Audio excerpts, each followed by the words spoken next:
sabe o que é? É identificar totalmente no que nós estamos meditando. Que a gente já disse várias vezes, a vacuidade é uma negação que não afirma nada no lugar, uma negação do quê? Da existência inerente. Então, entender o que é essa existência inerente, talvez seja a coisa que a gente leva mais tempo. Porque a percepção da existência inerente está conosco o tempo todo. Dormindo, acordado, o tempo todo. Por isso que ela é tão difícil de identificar. E ela é transparente. Hoje eu cheguei na portaria do meu prédio e vi que ninguém estava me vendo. Eu toquei a campainha e o porteiro falava assim para mim: mas, dona Lúcia, a porta está aberta. E eu achei que tinha um vidro. Entendeu? A porta estava aberta e eu estava parada, assim, enxergando um vidro. É um pouco isso, uma coisa muito próxima, é um vidro, é transparente, então é muito difícil não acreditar naquilo que nós estamos vendo, não acreditar que exista da maneira como nós vemos. Então, acho que esse é o primeiro ponto que a gente tem que ficar atento. O que nós estamos negando quando a gente medita na vacuidade? O que é existência inerente? É isso que tem. É algo que não existe, mas como que algo que não existe interfere tanto na nossa vida? Essa é uma pergunta, não é mesmo? E para identificar, você tem que saber o que você está procurando. Olha, se você perdeu alguma coisa num lugar que você conhece, no seu quarto, você perdeu alguma coisa e está procurando, você tem que saber o que você está procurando, senão você nunca vai encontrar. Então, para poder meditar na vacuidade, primeiro você tem que entender o que você vai negar. Que objeto é esse que você vai negar, a existência inerente? E às vezes a gente pode demorar muito tempo para identificar isso. No caso do eu, a gente tem muitas oportunidades o dia inteiro. Aliás, nós temos o tempo todo oportunidade para pensar. Eu estou andando. Ver quem que está andando. Eu estou indo. O que está indo exatamente? Eu estou voltando. O que está voltando exatamente? E o que é isso que eu sinto, que eu estou sentindo? O tempo todo. E daí, se eu meditar na vacuidade, eu vou deixar de sentir? Eu vou deixar de existir? São perguntas que a gente tem que ir se fazendo para poder entender o que nós estamos negando. Se nós tomarmos o corpo, por exemplo, quando nós pensamos meu corpo, é tão nítido que aparece o meu corpo, não é?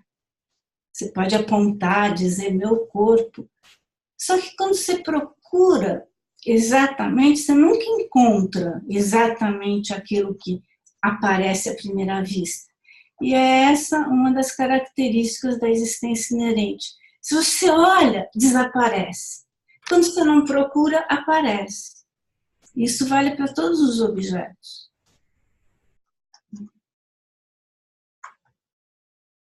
São coisas que a gente já falou tantas vezes, mas depois de ouvir, se você não praticar, vai sempre continuar sendo palavras e mais palavras e palavras, esquisitas às vezes. Você nunca... É preciso realmente pôr em prática, através da meditação. Mas para pôr em prática, primeiro você tem que entender no que você está meditando. Por exemplo, como eu já disse várias vezes, as vacuidades são sempre as mesmas, são sempre iguais, porque ela é a ausência de existência inerente. Então, a ausência de existência inerente desse livro, do meu corpo, dessa tela, do lápis, é sempre igual. Porque era uma ausência de algo, compreende? Como um espaço vazio.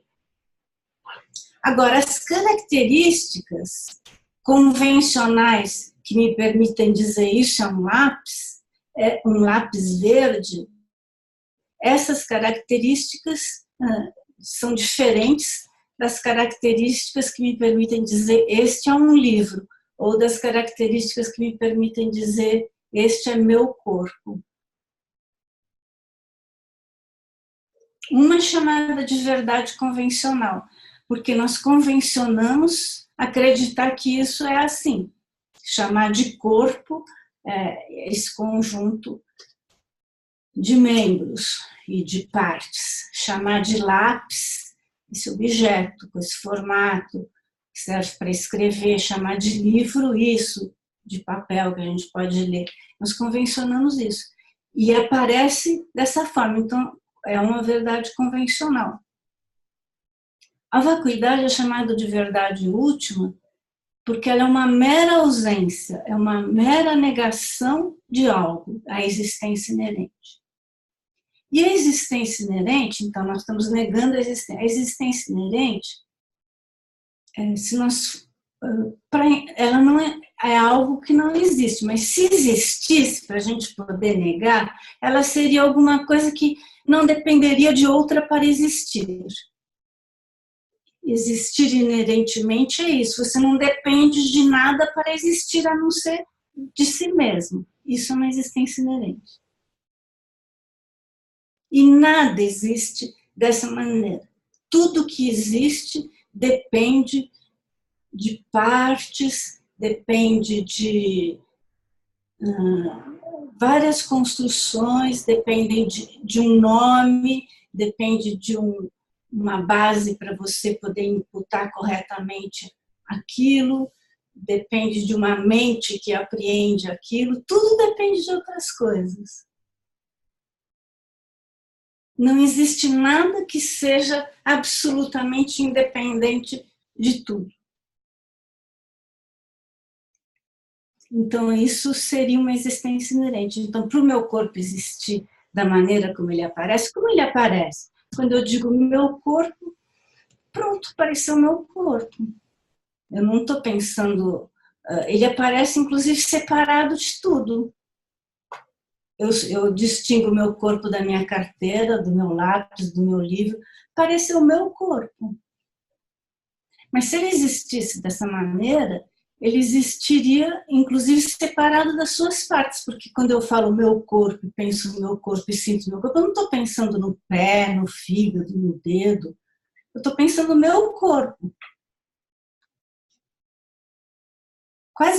Vejam, eu estou falando um nome, mas eu acredito que esse nome existe da maneira como ele aparece, separado de todo o resto, de todas as outras coisas, inclusive das suas partes. É isso que eu vou negar na meditação da vacuidade. Então, todo o método da meditação, todos esses passos, visam isso. Na verdade, eles, de uma certa maneira, o movimento é dissolver tudo que aparece sólido. Sólido, separado, uma coisa da outra. É um movimento de dissolução. Por isso que muitas meditações introdutórias à vacuidade, elas falam de um espaço vazio, elas fazem esse movimento assim, vamos dissolver o nosso corpo, depois a nossa mente, até chegar no espaço vazio, porque é esse o movimento que contraria a solidez que nos aparece normalmente. Eu queria saber se vocês têm dúvidas, ou que tipo de dúvidas vocês têm.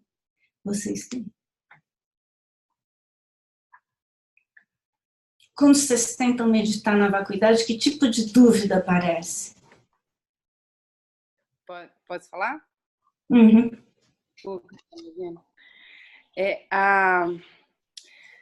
Quando você conduz a meditação, né, a gente está percorrendo esse processo junto com você. Assim, eu ainda sinto dificuldade quando eu estou sozinha para conduzir essa. Por mais que eu tenha um desenho, né, eu ainda sinto. mas a última meditação da semana passada que você passou era o corpo de luz, né? O corpo se dissolvendo, assim.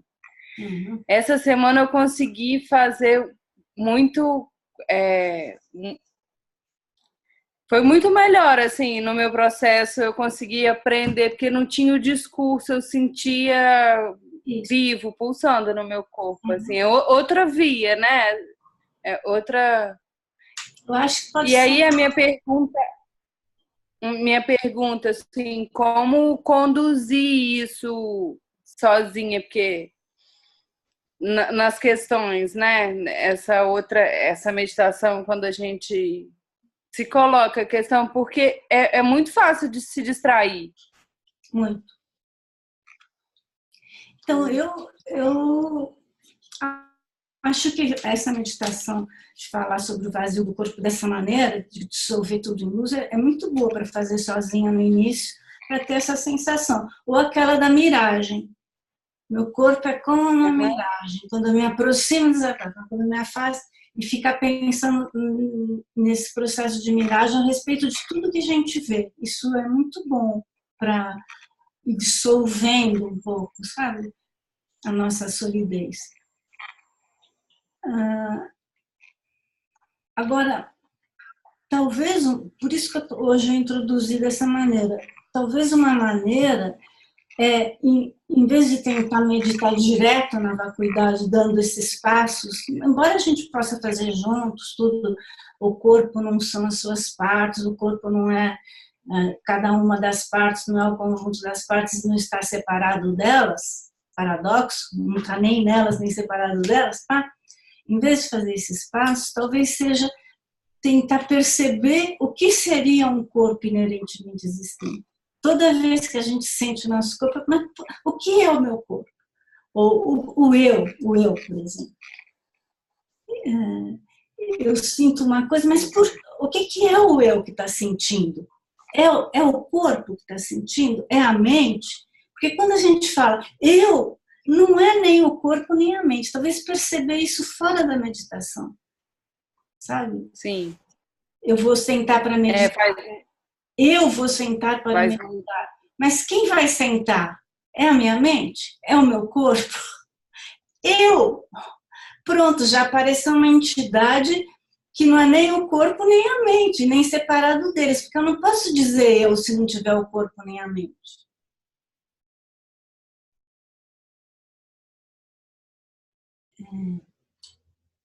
Daí é interessante até pensar, mas não existe um eu que é um eu superior? Foi uma pergunta que fizeram, né? Eu assisti online da outra vez. Mas sempre que você fala eu, daí você imagina um eu, sabe? Olha, dá para ver isso bem em médico. Médico, até quando depois que morre, continua sendo médico, já notaram? Então, quer dizer, é um apego, você se apega ao quê? A uma profissão, a um status, alguma coisa. A juventude, você não quer ser alma velha, toda encarquilhada. Você não pensa isso, você não é mendigo quando você morre, não, você está sempre... Então você vê que a gente, na verdade, quase que simula uma coisa que te acompanha sempre.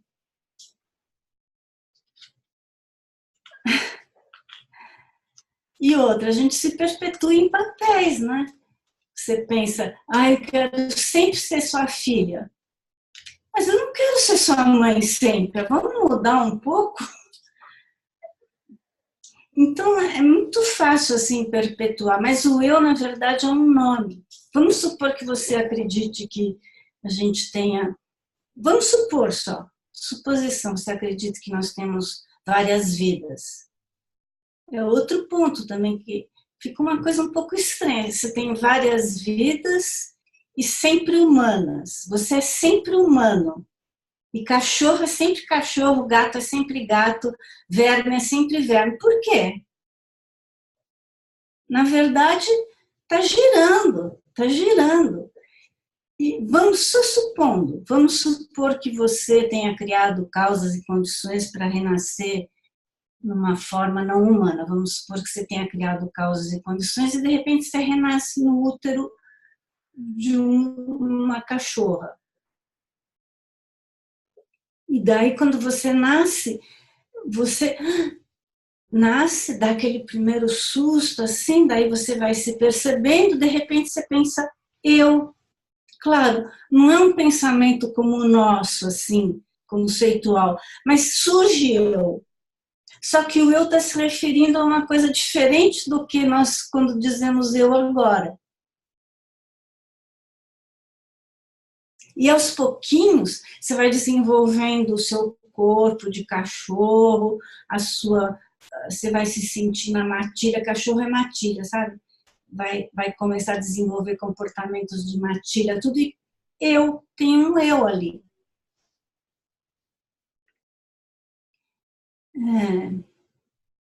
Então, o eu é assim, por exemplo, vamos supor que você tenha um carro, você fala assim, meu carro, e seu carro é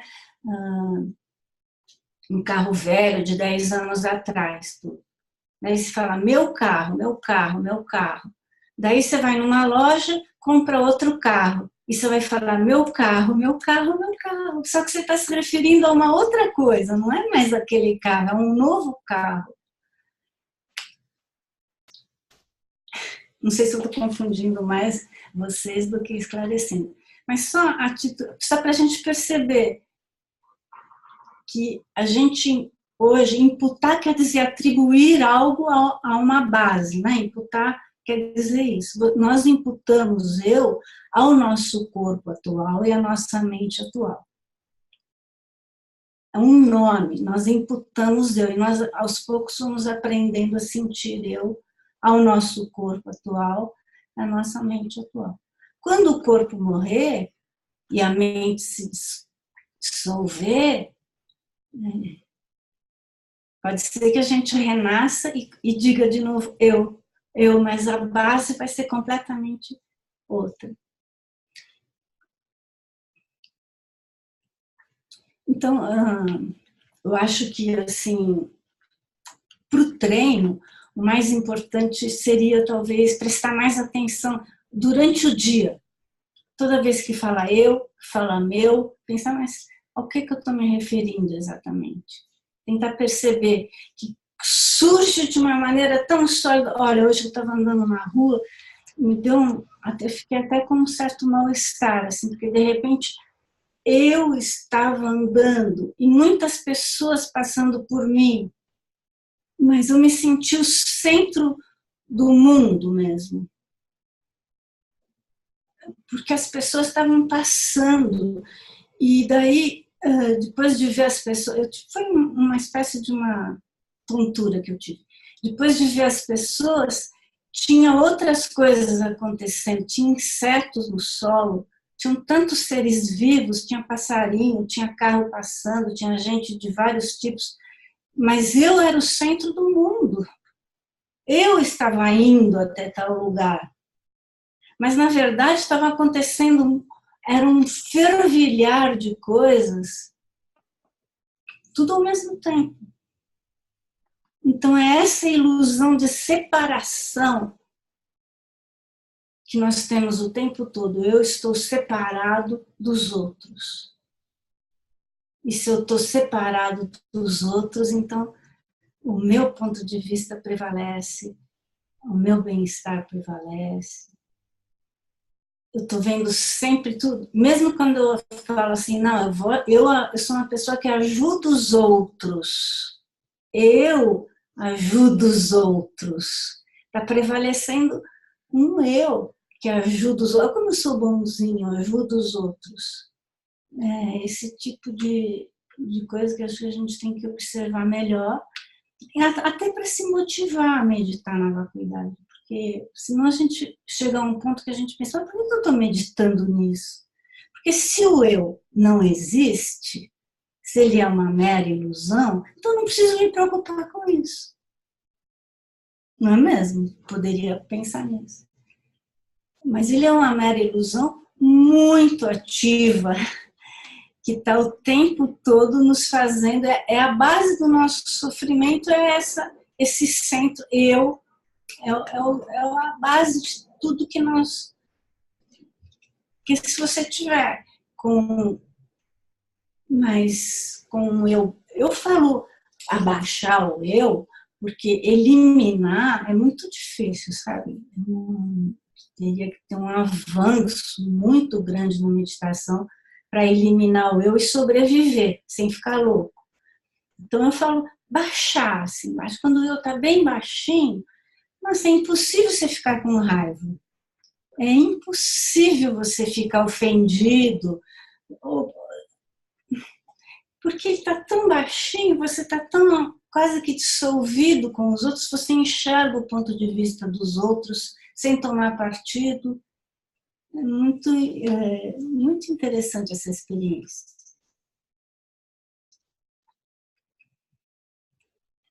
Tem mais alguma dúvida?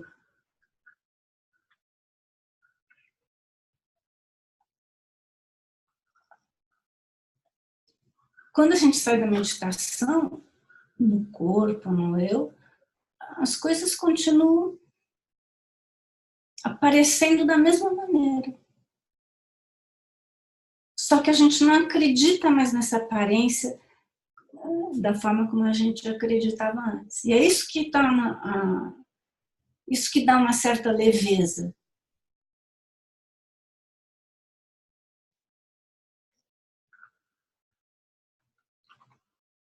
Era isso que eu ia perguntar, Cuca. Existe algum objetivo prático, assim, da gente... Porque, assim, eu experimento isso com vocês, eu nem sei porquê, mas eu acho bom, eu acho gostoso. Mas tem algum objetivo maior da gente praticar isso?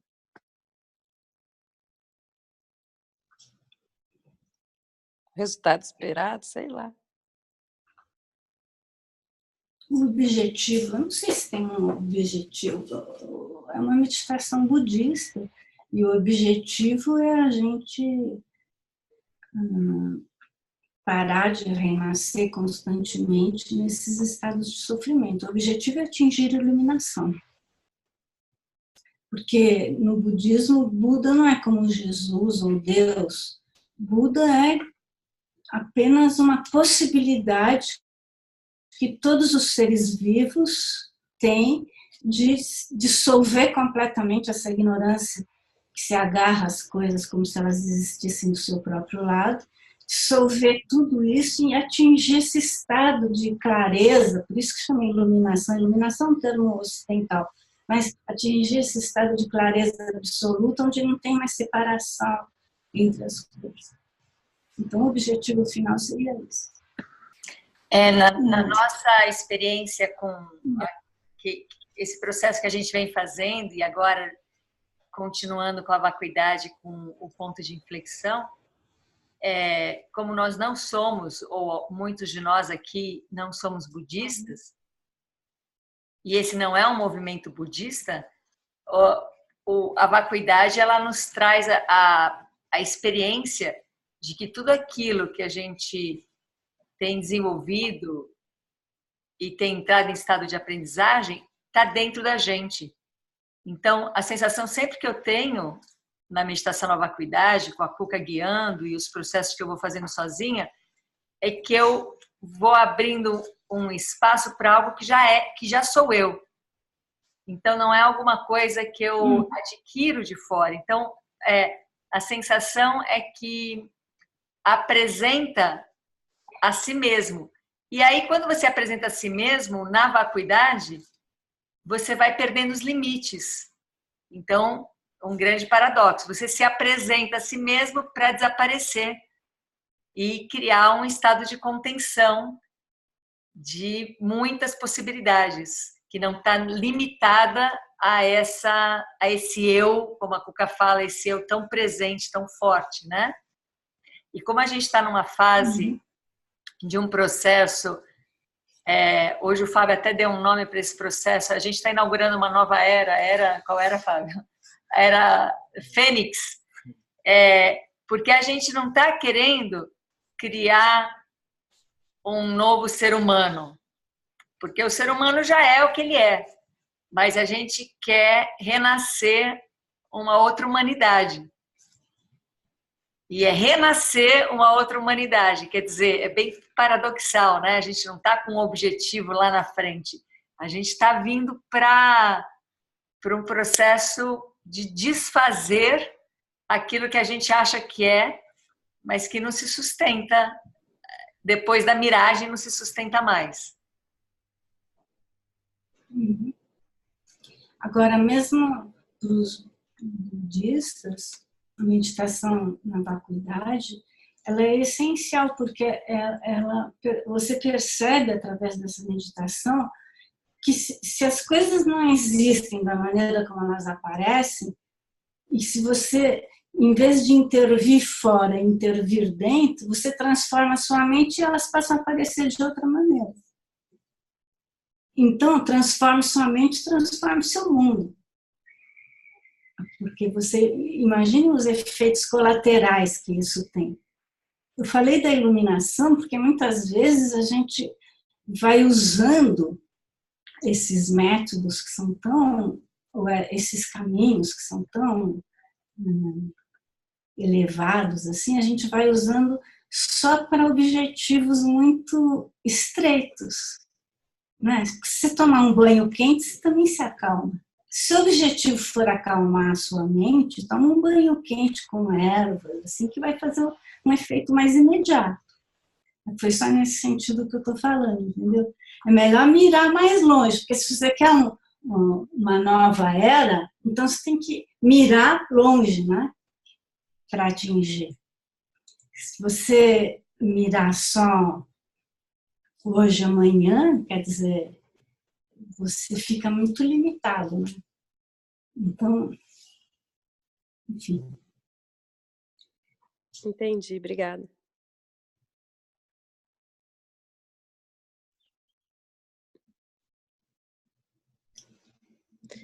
Querem fazer a meditação do vazio do corpo primeiro, aquela da luz, assim, depois a gente conversa mais um pouco? Vamos lá? Então, sentem assim na ponta da cadeira, para as costas ficarem retas. Abaixem os olhos. Comece encontrando uma postura confortável, assim.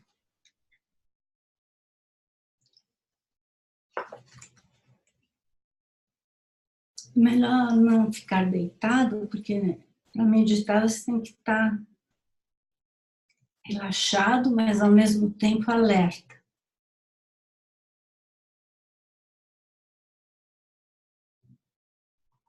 Coluna ereta, sem tensão.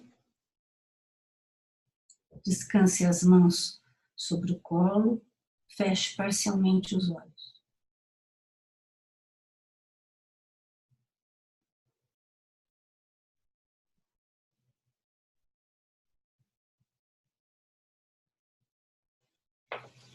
Observe sua respiração durante alguns momentos.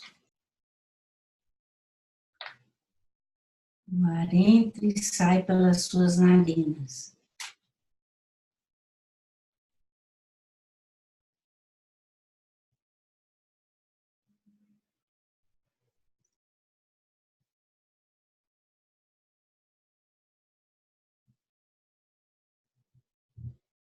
Comece a meditação tomando consciência do seu corpo.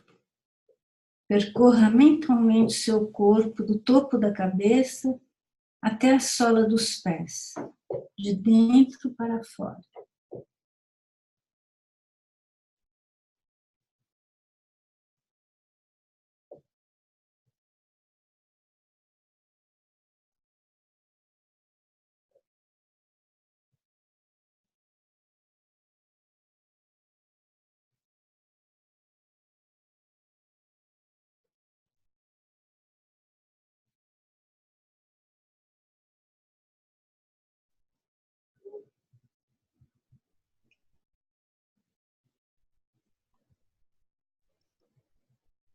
Quando chegar na sola dos pés, volte até o topo da cabeça.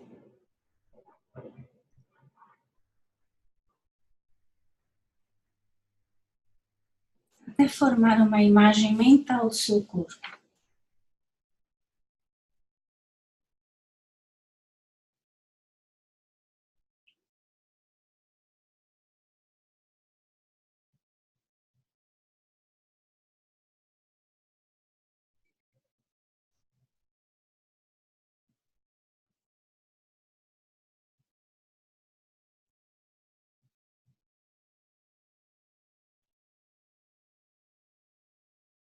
Agora imagine que tudo que está dentro da sua pele vai aos poucos se dissolvendo em luz.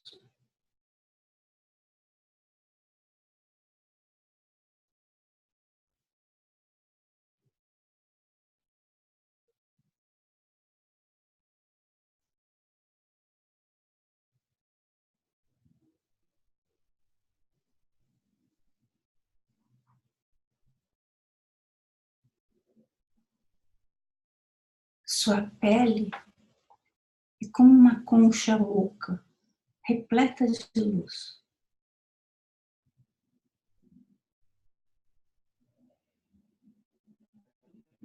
Dentro existe apenas um vazio, semelhante ao espaço.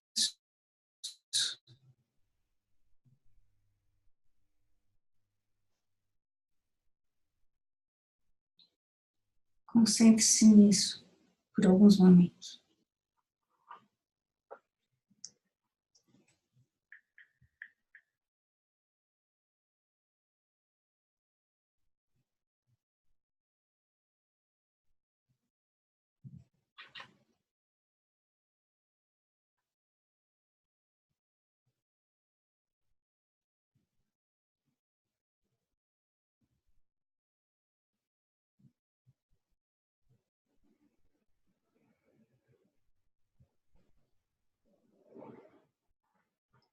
Se surgir alguma sensação de solidez, imagine novamente que tudo se dissolve em luz. Tudo que está dentro da sua pele se dissolve em luz.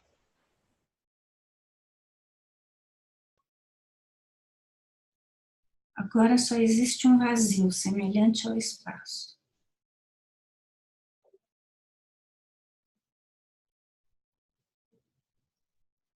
Concentre-se nesse corpo oco.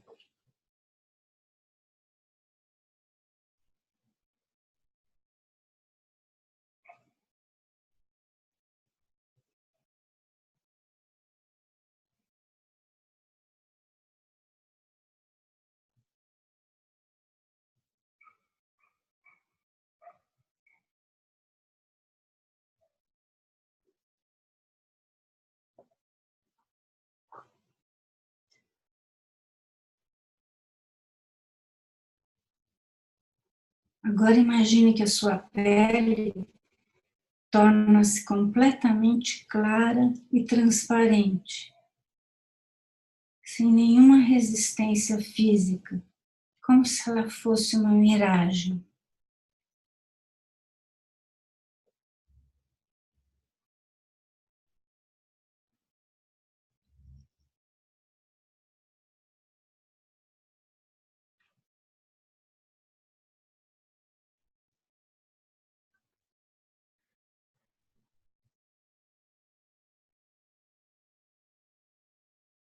Você sente agora uma experiência calma de um vazio semelhante ao espaço.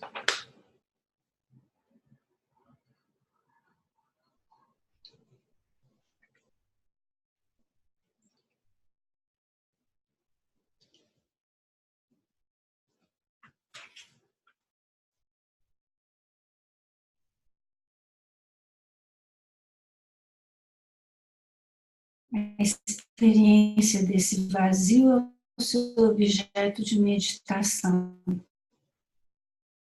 Concentre-se nisso.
Para sair da meditação, imagine que seu corpo retoma sua forma normal.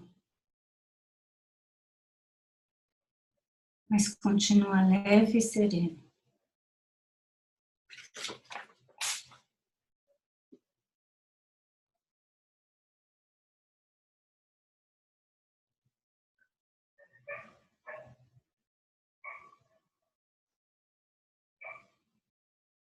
Pode movimentar um pouco as mãos.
A meditação na vacuidade, ela é o que permite a gente superar a dualidade, né?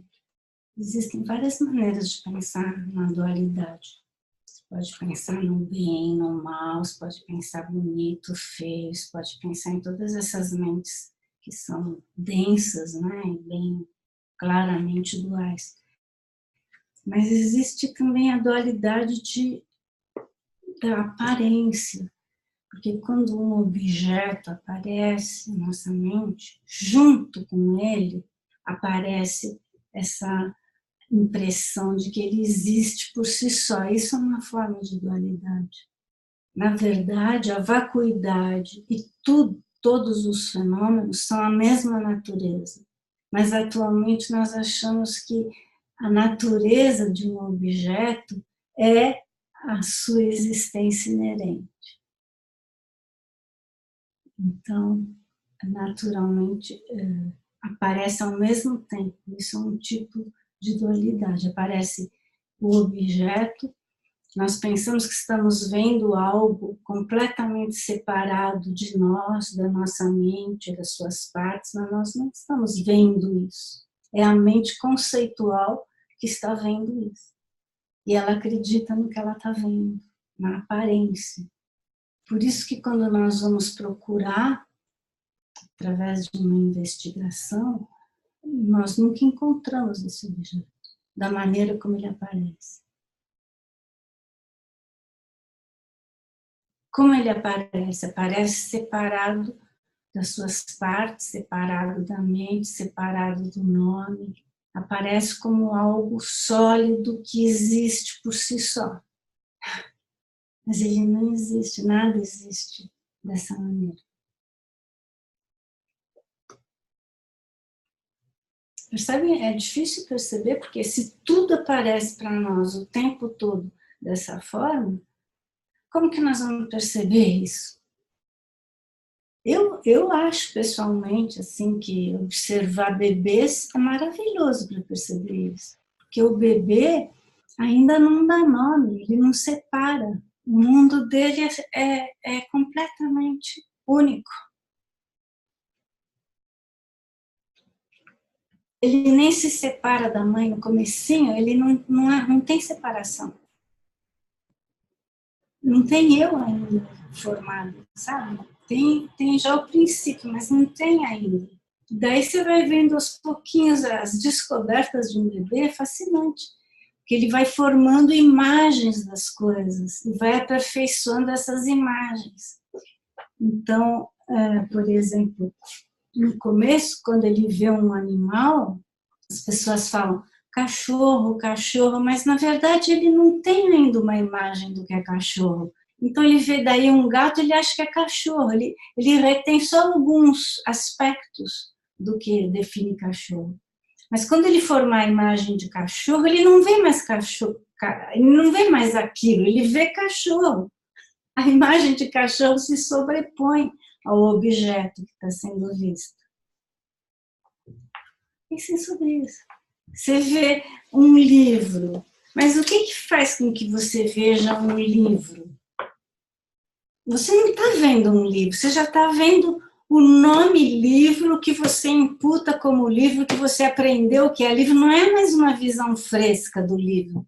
A gente só vê já a partir das nossas mentes conceituais que dão nome, função, elas são, por isso que elas são extremamente repetitivas. Na verdade, você pode estar à frente de um fenômeno completamente novo e não enxergar, porque você sempre põe aquilo que você já conhece, que você já viu.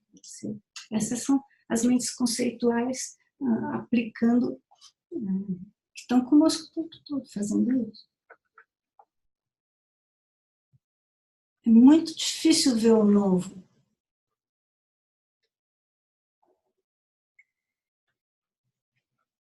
Mas tudo é novo. Que é uma outra maneira de abordar a vacuidade. Tem duas maneiras principais, além das meditações tradicionais. Uma é através da relação dependente. É entendendo que tudo depende de tudo, não há nada que existe por si só separado. Através da compreensão da relação dependente, você chega muito próximo da vacuidade.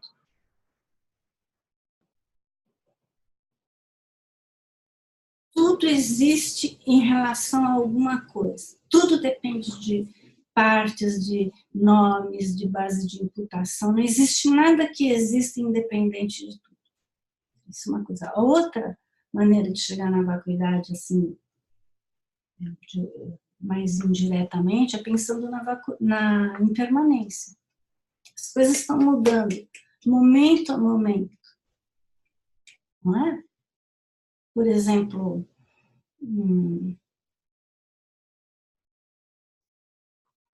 existe a impermanência densa. A impermanência densa é quando há uma ruptura na continuidade de um fenômeno. Por exemplo, se eu pego essa garrafa de vidro e ela cai no chão e quebra em pedaços, eu não posso mais dizer que os cacos de vidro são a garrafa. Agora eu não tenho mais base para imputar garrafa. Eu tenho bases para imputar caco de vidro. Essa impermanência densa, ela é visível. A morte é um exemplo mais clássico da impermanência densa. Não há mais base para dizer a tal pessoa. Agora é um cadáver, não é mais o corpo vivo, coisas assim, a morte.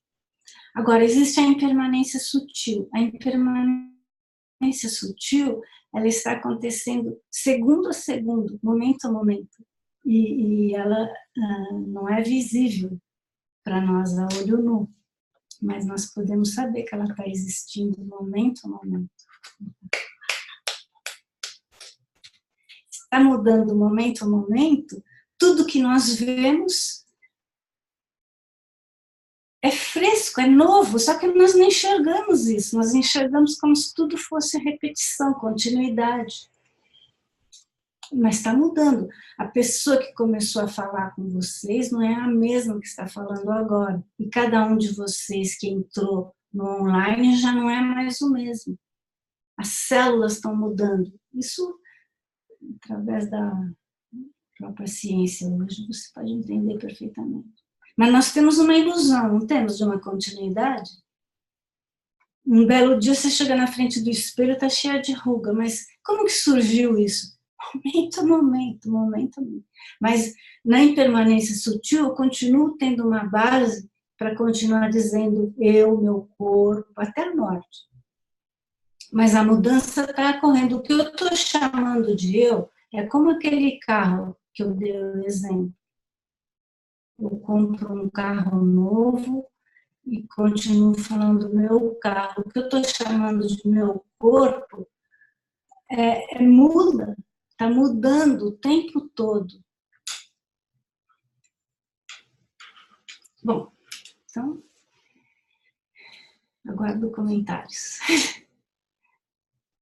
Ô, Cuca, eu tô participando aqui de um acampamento de música e aí eu tô tipo, observando, e aí hoje eu fiquei pirando, né, na vacuidade, porque eu não sei tocar nada, toco um pouquinho de pandeiro, mas nada assim, harmônico, melódico. E aí eles estavam tocando, e aí eles entravam num tema, e para mim era uma grande vacuidade a coisa, porque lógico que eles têm uma noção de notas, de partitura, de melodia, de harmonia, mas aí eles tocavam todos juntos, assim, e aí a música já é uma coisa que não tem muito, a gente não vê, né? Aí eles, quando ia para o improviso, cada um começava a improvisar, e ali tinha uma contenção, né? E cada um começava a improvisar, mas era uma coisa muito única e nada repetitivo. E aí eu fiquei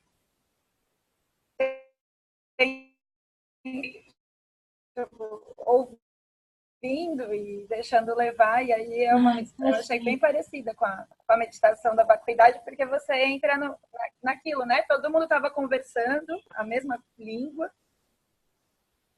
mas eu não estava entendendo nada, porque eu não sabia absolutamente nada do que...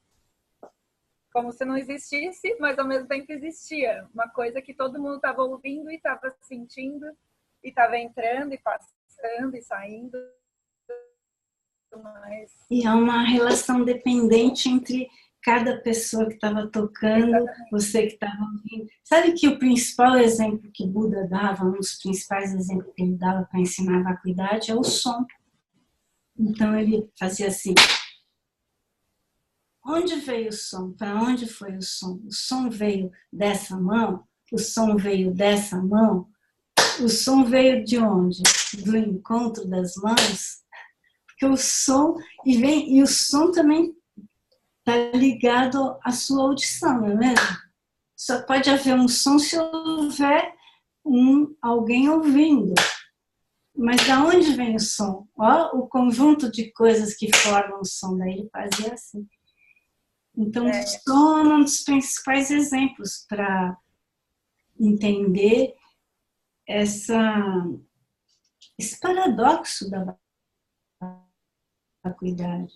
Que existe e não existe. Existe onde? Não dá para fixar em nenhum lugar. É uma aparição, existe. Surge as causas e condições se reúnem, surge.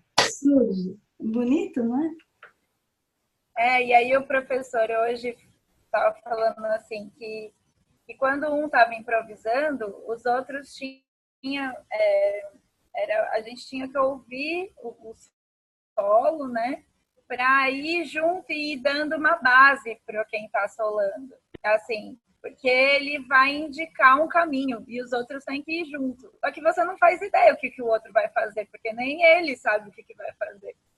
Mas mesmo assim você cria uma base para aquilo que o outro vai fazer que você nem sabe o que é. Aí eu fiquei, meu Deus, eu acho que eles estão entendendo. Eles estão se relacionando, é uma interdependência, né? Mas a gente também, eu acho que a gente improvisa também da mesma maneira nos nossos relacionamentos.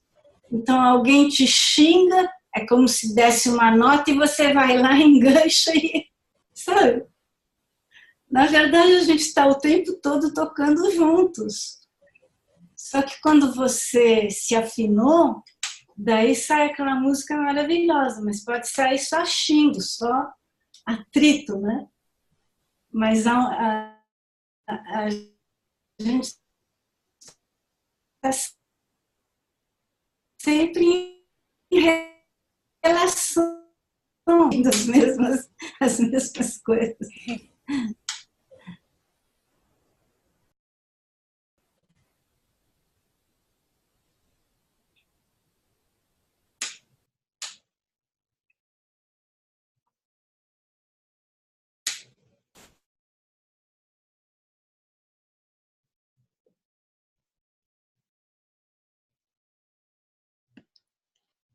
Eu sinto que o que tem potencializado muito essas práticas é que a gente está liberando sentidos, desentupindo, porque essa densidade toda do eu, essa densidade do corpo, ela vai saturando sentidos e vai entupindo e faz com que a gente pare de ter espaço de criação, porque a criação vem da relação do sentido com as coisas.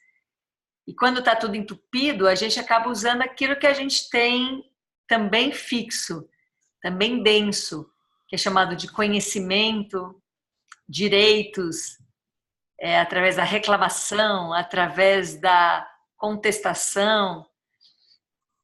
E quando a gente começa a limpar os sentidos e liberar, e o eu vai ficando baixinho, os sentidos então vão ficando mais abertos, para mim tem surgido a clareza do campo da criação do pensamento, que é quando eu sinto, eu tenho uma percepção sensorial alta,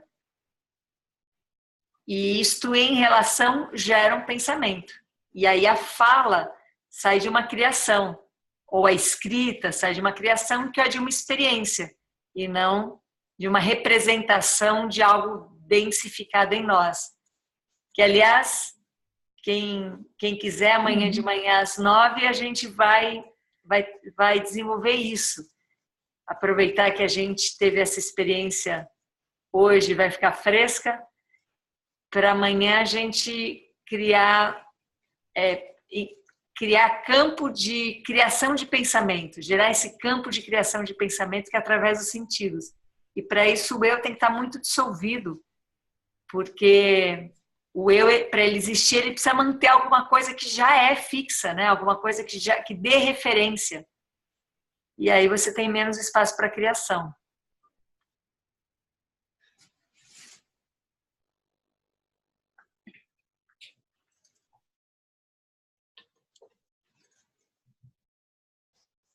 Está interrompendo, né?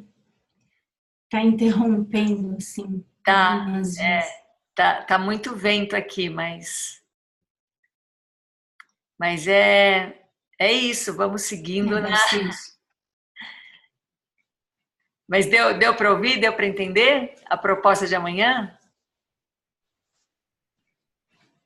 Retomar o que essa... Eu não entendi muito bem.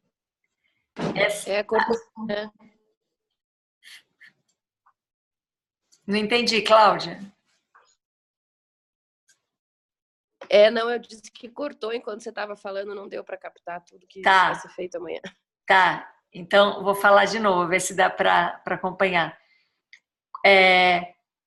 Essa possibilidade de a gente desobstruir os sentidos através de um eu que vai ficando pequeno, vai ficando menor,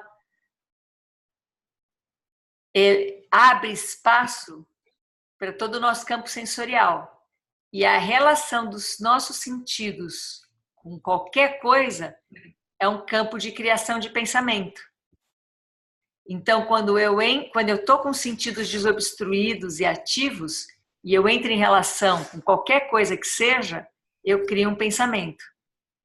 Quando eu estou com os sentidos todos entupidos, quando eu estou com o eu muito presente, eu preciso de ponto de referência para manter esse eu. E isso a gente usa através do conhecimento. Então, a gente quer o conhecimento, a moral, o gosto, a fixação de algo para dizer, esse sou eu.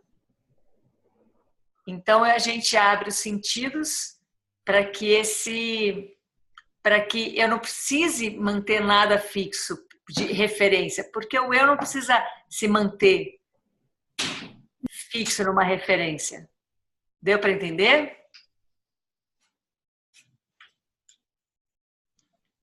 Deu para ter uma noção, porque foi cortando, mas amanhã eu vou me dar um jeito de editar às 9 para poder viver. Então tá, amanhã eu espero que a internet, satélite e o vento ajude, mas durante toda a meditação da Cuca, pelo menos aqui não cortou, então deu para aproveitar bem claramente. Tudo bem, Cuca?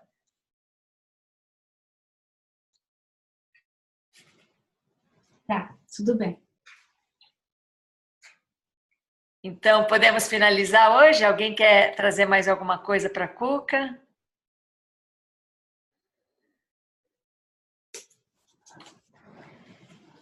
Então, a gente vai seguindo. E amanhã, quem quiser às 9, a gente vai fazer essa prática de criação de pensamento, inspirado nesse trabalho que a gente fez hoje. E aí, talvez, vai dando cada vez mais sentido porque que a gente está praticando a vacuidade.